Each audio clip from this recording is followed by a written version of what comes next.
جب بند دروازوں کی کہانی نگر نگر پھیل سکتی ہے تو کھلے دروازوں پر کون اعتبار کر سکتا ہے؟ میری التجا ہے کہ اسے بند ہی کر دو۔ اس نے غیر ارادی طور پر اپنا ہاتھ پیچھے لے جا کر اپنی گدی سلائی اور اس کی پھیلی ہوئی پگڑی پیشانی پر قدرے نیچے کے سکائی۔ وہ یک بہ یک مضطرب نظر آنے لگا۔ سردار پائندہ گل کی گفتگو کا طریقہ انوکھا ہی تھا۔ اس میں دھمکیوں کے ساتھ التجا بھی تھی۔ دھمکیاں بھی ایسی بالواسطہ اور ڈھکی چھپی تھیں کہ میں ان پر کوئی اعتراض بھی نہیں کر سکتا تھا۔ اس نے بند دروازے کی کہانی کا ذکر کر کے میرے دل میں وسوسوں کو بیدار کر دیا تھا، لیکن میں اس کی آخری فرمائش کو نہیں ڈال سکا۔ میں نے اٹھ کر دروازہ بند کیا اور دوبارہ سردار کے سامنے آ بیٹھا۔ میرے قبیلے میں کوہرام ہے۔ چند ثانیوں تک خاموشی کے ساتھ میری طرف دیکھنے کے بعد سردار پائندہ گل کے حلق سے دھیمی اور بھرائی ہوئی آواز برآمد ہوئی۔ ہر آنکھ خون کے آنسو رو رہی ہے۔ جن لوگوں کے مرد وارث موجود ہوں، ان کے قتل پر ہمارے قبیلوں میں رونے کا ماتم کرنے کا رواج نہیں ہے۔ ہر خون ایک نئے خون کا پیش قائمہ ثابت ہوتا ہے۔ مرنے والے کے ولی وارث قاتل یا اس کے قبیلے کے لوگوں کو مار کر اپنا کلیجہ ٹھنڈا کر لیتے ہیں، لیکن تم جانتے ہو کہ میرے ساتھ کیا ہوا۔ وہ چند لمحوں تک خاموش رہا، پھر کربالود آواز میں خود ہی بولنے لگا۔ عبدالرحیم خان کی لاش پر چنگار ویلی میں پہاڑ تک رو رہے تھے۔ عورتوں نے اس کی میت پر اپنے بال کھول کر ماتم کیا ہے اور دل کھول کر اس کی کوکھ کو کوسا ہے، جس سے معصوم عبدالرحیم خان کے قاتل نے جنم لیا ہے۔ یہ اس لیے ہوا کہ عبدالرحیم خان کا مارا تھا، اس کا کوئی چچا، تایا، باپ یا بھائی زندہ نہیں ہے، بس ایک ماموں ہے جسے لوگ شاید اس قابل نہیں سمجھتے کہ وہ اپنے اکلوتے بھانجے کے قتل کا انتقام لے سکے۔ اس ماموں کی بوڑھی ہڈیاں ابھی بھی جوانوں سے زیادہ سخت ہیں اور قہر و غضب سے چٹک رہی ہیں۔ شنگھار ویلی میں میری عزت اسی وقت بحال ہو سکے گی جب میں اپنے بھانجے کے خون کا انتقام لے لوں گا۔ اس وقت تک میں نے پلنگ یا کرسی پر نہ بیٹھنے کا عہد کیا ہوا ہے۔ اپنے ملازموں کے علاوہ میں نے بستی والوں پر حکم چلانا چھوڑ دیا۔ ایسی بھی کیا سرداری کے لوگ سردار کے بھانجے کے سوگ میں مردار خور چیونٹیوں کی طرح ماتم گریا کے لیے نکل پڑے۔ جس دن میں عبدالرحیم خان کے خون کا انتقام لوں گا، اس دن ان سب کی زبانیں گنگ ہو کر رہ جائیں گی اور عبدالرحیم خان کے میت پر گریا و ماتم کرنے والے میرے پیروں کی دھول اپنے سروں پر ڈالنے پر مجبور ہو جائیں گے۔ وہی میری سرخ روئی اور سربلندی کا تابناک دن ہوگا۔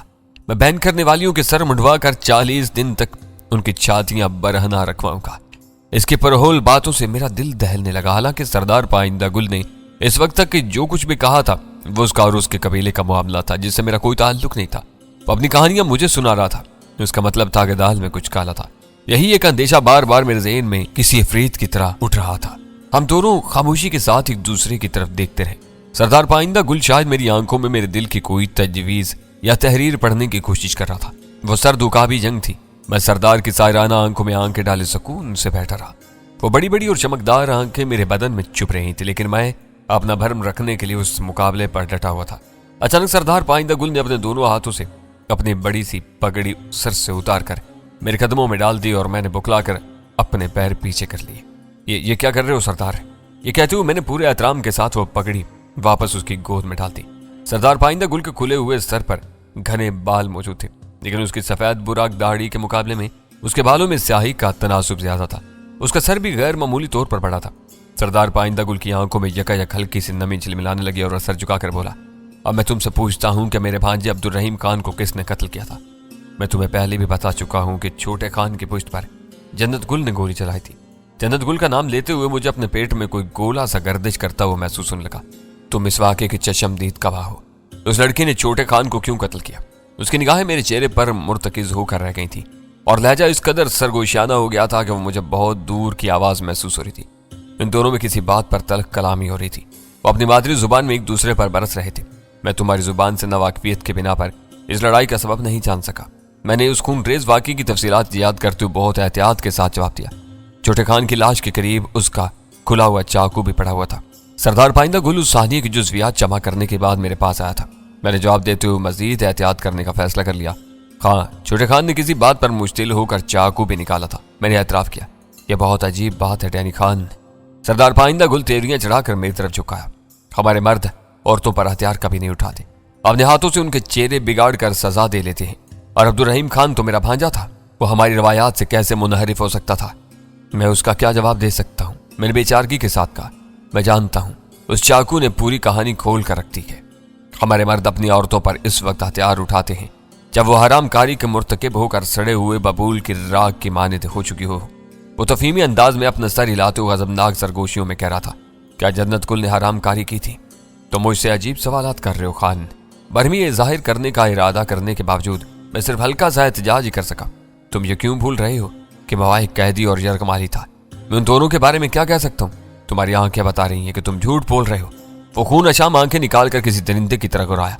वहां सिर्फ तुम थे जो आग में तपती हुई उस कुतिया की हविस को सच कर सकते थे। मैंने छोटे खान को उससे शादी करने से रोक दिया था। वो मुझे जलील करना चाहती थी। इससे बड़ी जिल्लत और क्या हो सकती थी कि एक यरगवाली के बिस्तर पर औरत पहुंच जाए। वो तुमको खुश करके मुझसे इंतकाम लेना चाहती थी। कहो क्या ये झूठ है? मेरे ज़हन को एक शदीद झटका लगा। जन्नत गुल का मंसूबा यही तो था कि वो मेरी और अपनी खलवत की कहानी आम करके सरदार पाइंदा गुल को मुंह दिखाने के काबिल नहीं छोड़ेगी। शायद उसने दास्तान गोई की इब्तदा कर दी थी, और नहीं भी की थी तो उसका आगाज किसी भी वक्त मुतवक्का था। मैं सरदार पाइंदा गुल से झूठ बोलकर ज्यादा देर तक उसका दिफा नहीं कर सकता था। उसे बड़े माहिराना अंदाज में कड़ियां मिलाकर असल तस्वीर तरतीब दी थी। मैं नहायत तेजी के साथ सोचते हुए उस कहानी का सहारा लेने का फैसला कर लिया जो मैं उसको पहले ही सुना चुका था। तुम जानते हो कि मैं यरगमाली और बेबस था। मैंने थूक निकलते हुए मुदाफाना लहजे में बात शुरू की। छोटे खान की गैर मौजूदगी में वो मेरे कमरे का कुफल खोल कर अंदर आई। मैं छोटे खान के खौफ की वजह से उसकी मेहरबानियों से दहशत ज़दा हो गया। अपने सारे जतन कर लेने के बावजूद मुझे उकसाने पर कामयाब न हो सकी तो उसने रिवाल्वर निकाल लिया और मुझे धमकी दी कि मैंने उसकी मर्जी पर अमल न किया तो मुझे गोली मार देगी और छोटे खान को बताएगी कि यरगमाली ने उसके साथ दस्तराजी की थी जिस पर उसे गोली चलानी पड़ती।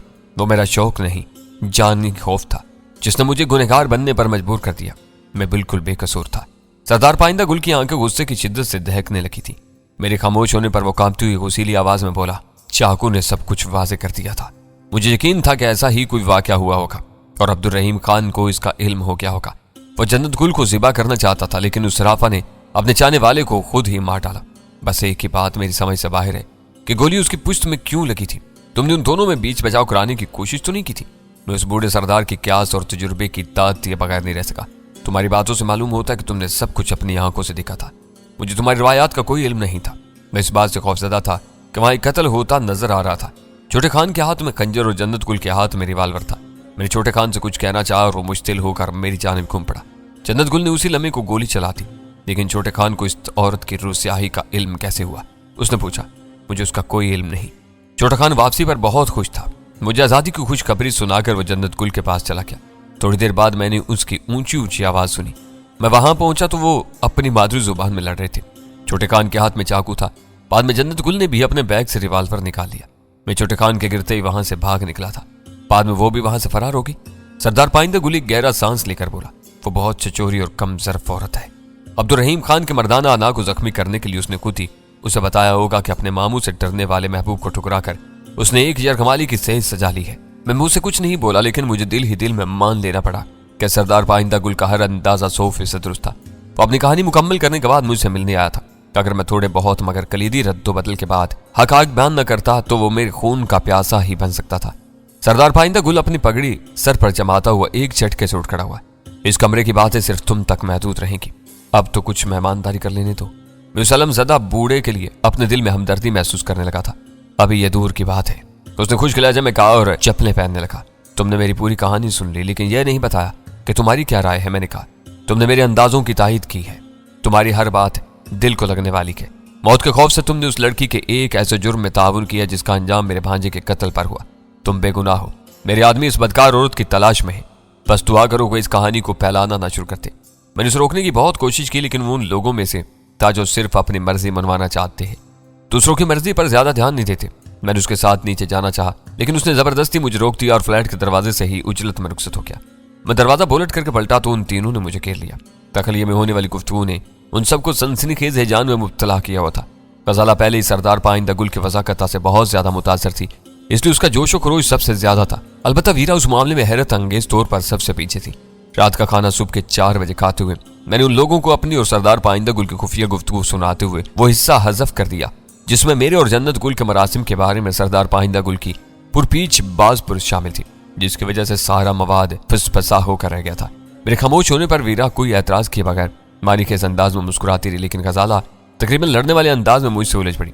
ऐसा मालूम होता है कि शिंगार वैली से आने वाले उस अफगान सरदार ने यह सारा ड्रामाई खेल सिर्फ इसलिए रचाया था कि तुमसे अब्दुल रहीम खान के कातिल के बारे में मालूमात हासिल कर सके, जबकि ये बात तो तुम उसे फोन पर ही बता चुके थे। दरअसल उसे शुबा था कि मैंने उसके भांजे को कत्ल करके अपनी जान बचाने के लिए जन्नत गुल का नाम इस्तेमाल किया। इस शुबे को तकवीयत इस बात से भी मिली कि कत्ल के वाक़े के बाद से जन्नत गुल रपोश है। उसे शुबा था कि मैंने जन्नत गुल को भी ठिकाने लगाकर उसकी लाश कहीं छुपा दी। मैंने कहा, यह तो बेसरोपा मफरूजा था। खौफनाक कबायली इंतकाम से बचने के लिए किसी भी कातिल का रपोश होना एक आम सी बात है। कौन ऐसा सुरमा है जो कत्ल करने के बाद मंजरेआम पर आकर अपने हरीफों का खुला निशाना बनने का खतरा मोल लेगा? तुम यकीनन हमसे कोई अहम बात छुपा रहे हो, गजाला ने एतराज करते हुए कहा। मैंने असल बात बता दी, तुम ना मानो तो मैं क्या कर सकता हूँ, मैंने बेबसी के साथ कहा।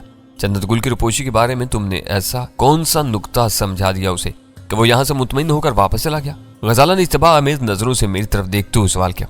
हकायक से आगाह होने के बाद खुद उसी ने यह ख्याल जाहिर किया है कि जन्नत गुल अपने किसी आशना के साथ कहीं गुलछरे उड़ा रही होगी। अब वह पूरे जोर शोर से उसकी तलाश शुरू कराएगा। ऐसा तो नहीं कि वो तुम ही कुछ जन्नत गुल का आशना समझ रहो? वीरा ने मीठी सी चुटकी ली। ये तुम इससे पूछ सकती थी, मैंने भड़क कर कहा। मैं गायबदान नहीं हूं जो तुम्हें उसके दिल का हाल बता सकूं। इतना जरूर है कि यहाँ आने से पहले मेरी तरफ से मुतमिन नहीं था वो।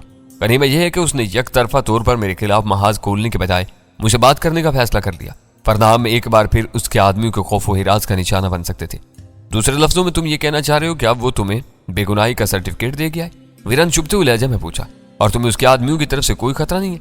बज़ाहिर तो यही मालूम हो रहा था। वो मेरी वजाहतों से पूरी तरह मुतमईन नजर आ रहा था। बिस्तरों पर जाने तक वो बहस और तकरार जारी रही और मैं उन्हें इसी दायरे में घुमाता रहा जो मैंने सोच समझ कर मुंतखब किया था। लेकिन वीरा की बात जरा मुख्तलिफ थी। मुझे सरदार पाइंदा गुल ने चलते चलते ये बता दिया था कि इस वक्त तक जन्नत गुल ने उसे बदनाम करने की मुहिम का आगाज नहीं किया था, जबकि मुझे इब्तदा ही से यह डर था कि जन्नत गुल की कहानी फैलते फैलते कहीं गजाला के कानों तक न पहुंच जाए। इसलिए मैंने हिफ्ज़े मातुकद्दम के तौर पर वीरा के सामने अपने और जन्नत गुल के मरासिम का एतराफ़ कर लिया था, ताकि बवक्ते ज़रूरत मैं उसकी गवाही पेश करके गजाला को मुतमईन कर सकूं। ये और बात थी कि वीरा को उस वाक़े के असल पस मंज़र की हवा भी नहीं लग सकी थी। मैंने उन वाक़यात में अपनी ज़रूरत के मुताबिक ऐसी तब्दीलियाँ कर ली थी जो मुझे बिल्कुल बेगुनाह करार देती थी। लेकिन वीरा के इतराने के लिए इतना ही काफ़ी था कि वो किसी और लड़की से मेरे मरासिम के बारे में जान गई थी, इसलिए वो गैर मामूली तौर पर खामोश थी। शायद उसने अंदाज़ा लगा लिया था कि मेरी और सरदार पाइंदा गुल की मुलाकात में जन्नत गुल का मसला भी आया था, जिस पर मैं गजाला के सामने बात नहीं कर सकता था। इस वजह से वह तखलिये की तलाश में थी कि फुर्सत से मुझसे पूछगछ कर सके, लेकिन इस वक्त ऐसी फुर्सत मुयस्सर आने का कोई इम्कान नहीं था। मैं गजाला के साथ ख्वाबगाह में गया तो ये समझ चुका था कि अगली सुबह मैं वीरा के बेरहमाना चुंगल से नहीं बच सकूंगा। अलबत्ता ये मेरा अटल फैसला था कि शिंगार वैली में मुअज़्ज़ज़ और मोहतरम समझे जाने वाले सरदार की पगड़ी अपने कदमों में आने का वाक़या मैं अपनी ज़ात तक महदूद रखूंगा। इसमें गजाला या वीरा समेत किसी को भी शरीक राज बनाने का मेरा कोई इरादा नहीं था। वैसे भी सरदार पाइंदा गुल ने इस कमरे में होने वाली खुफिया गुफ्तगू को सीगाए राज में रखने की दरख्वास्त की थी।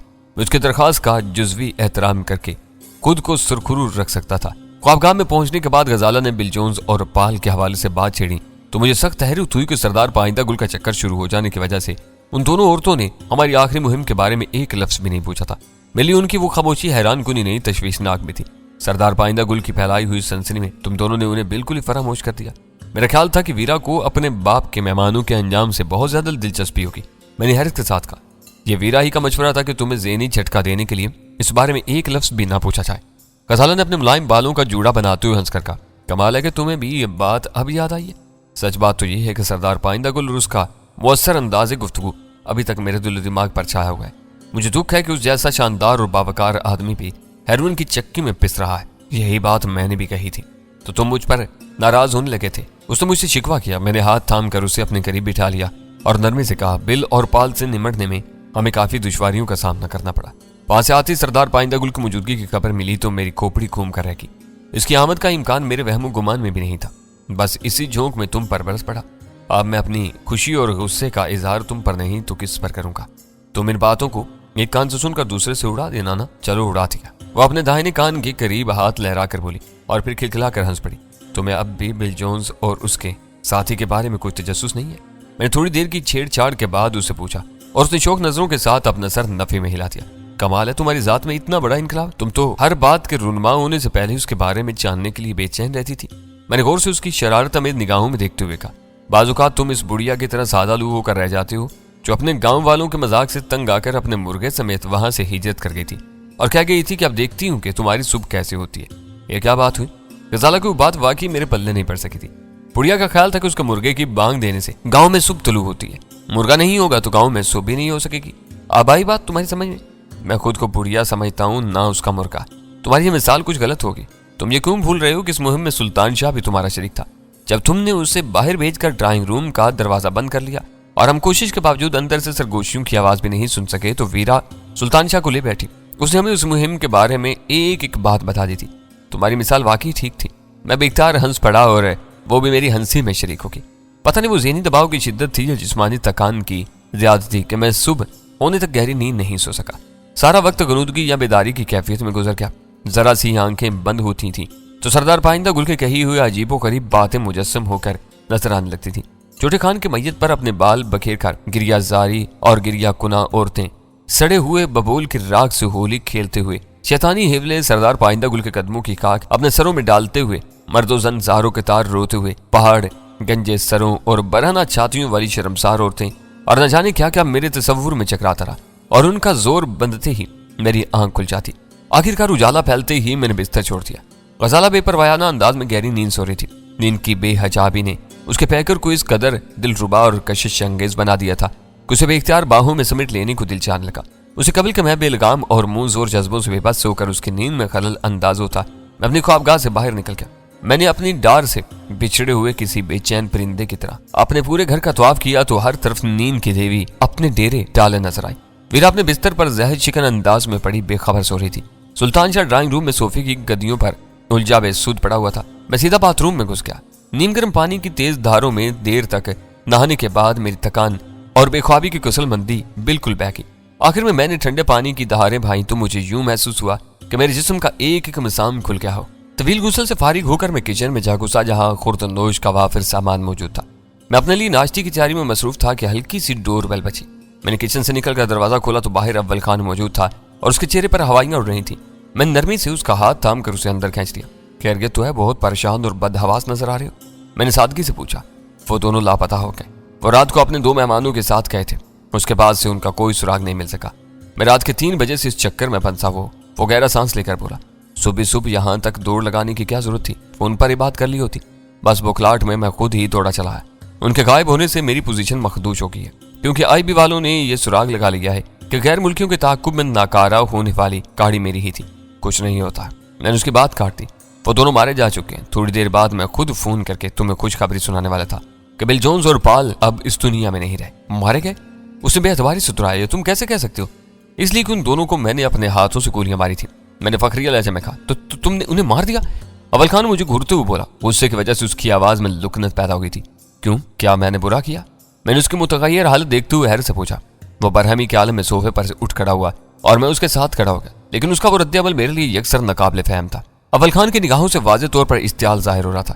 اس کا سینہ بہت تیزی کے ساتھ پھول پچک رہا تھا اور میں حیران تھا کہ میں ایسی کون سی بات کہہ گیا تھا جس نے اسے یک بیک مشتعل کر دیا تھا. میں ہر قدم پر تمہارا بھرپور ساتھ دیتا رہا ہوں مگر تم. وہ غصے کی زیادتی میں ہکلا کر رہ گیا اور اس کی بات ادھوری رہ گئی مگر میں اس کی ادھوری بات سے ہی اس کا مدعا سمجھ چکا تھا. اگر تم ہمارا ساتھ دیتے رہے ہو تو ہم نے بھی تمہیں کہیں دھوکہ نہیں دیا. میں نے کہا. میں یہ جاننے سے قاصر ہوں کہ تم میری کس خطا پر اس قدر برہم ہو رہے ہو. مجھے معلوم ہونا چاہیے کہ میں نے کون سا گناہ کیا. بات مت بڑھاؤ. اول خان غصہ ضبط کرتے ہوئے بولا. تمہیں معلوم تھا کہ میں بل جونز اور پال کے پیچھے لگا ہوا تھا. ان پر ہاتھ ڈالنے سے پہلے تمہیں مجھ سے مشورہ کرنا چاہیے تھا. میں گہرا سانس لے کر کرسی میں ٹھہر ہو گیا. ناگہانی صورتحال میں ہم حالات کے سامنے بے بس ہو کر رہ گئے تھے. ہم ان دونوں کو چھوڑ دیتے تو پھر قیامت تک ان کا سراغ نہیں لگا سکتے تھے. تم اب بھی مبہم باتیں کر رہے ہو. کیا مجھے یہ جاننے کا حق نہیں ہے کہ وہ کیسے اور کن حالات میں مارے گئے؟ شاید تم بھول رہے ہو کہ ان کے معاملے میں میری پوزیشن بہت مخدوش تھی. میں نے ایئرپورٹ سے ان کا تعاقب کیا تھا اور آئی بی والوں نے میری کار کے ذریعے میرا سراغ لگا لیا.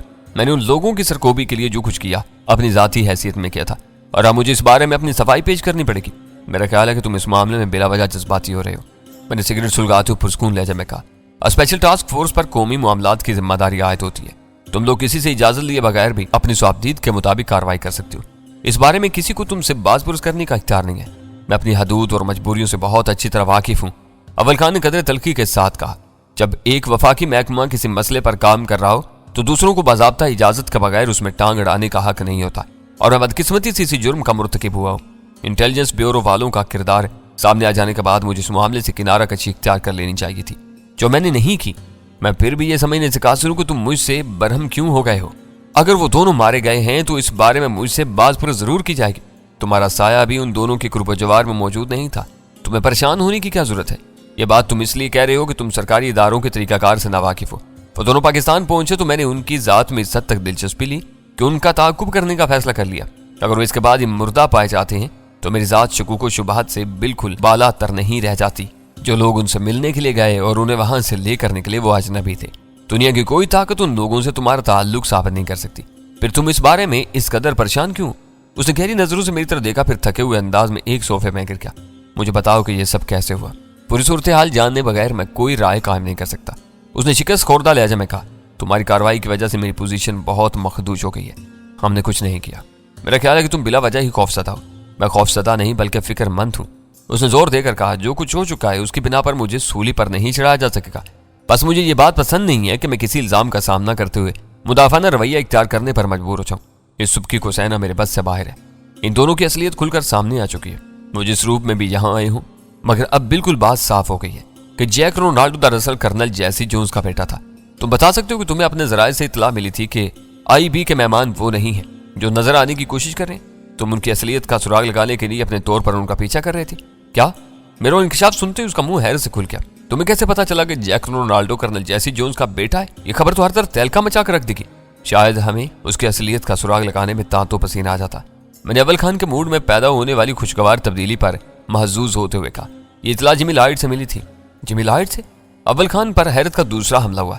लेकिन उस वक्त तो तुमने मुझसे इस बात का कोई जिक्र नहीं किया था। क्या इससे दोबारा भी तुम्हारी बात हुई थी? ये बात उसने मुझे नहीं, वीरा को बताई थी। उसका असल नाम जैक रोनाल्डो नहीं बल्कि बिल जोन्स था। हो सकता है कि वो डलास की असलहा साज फैक्ट्री में नाम बदल कर नौकरी कर रहा हूं। इसका मतलब ये हुआ कि मैं कल बिला वजह ही चक मारता रहा। मैंने उनके बारे में मालूमात जमा करने में काफी मेहनत की थी और तुम बता रहे हो कि उन कवायफ का हकीकत से दूर तक का भी वास्ता नहीं था। मैंने ये नहीं कहा। तुम्हारी मालूम की हुई बहुत सी बातें बिल्कुल दुरुस्त थी।